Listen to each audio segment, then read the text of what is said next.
আপনি পোলারে দেখলাম পানি রেস্ট আছে, এত অবস্থা খারাপ হয়ে গেছে গা। পোলারে পানি বিক্রি করে খাইতে হইতেছে এখন আপনার। আঙ্কেল, আপনি তখন বড় হন নাই, যখন বড় হয়ে বিয়ে শাদী করবেন তখন বুঝবেন। বাবারা এরকমই হয়, বাবারা কখনো নিজের চিন্তা করে না, বুঝছো বাবা? যখন আমাদের দেখা হবে তখন আপনি বুঝতে পারবেন, ঠিক আছে?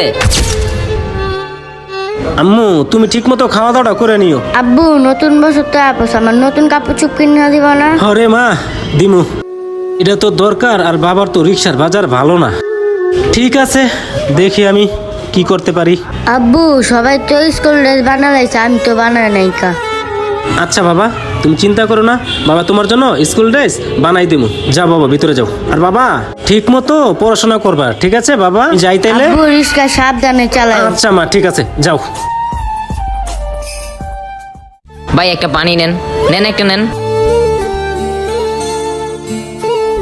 আঙ্কেল এই নেন পানি, আঙ্কেল পানি নেন, একটা 20 টাকা মাত্র।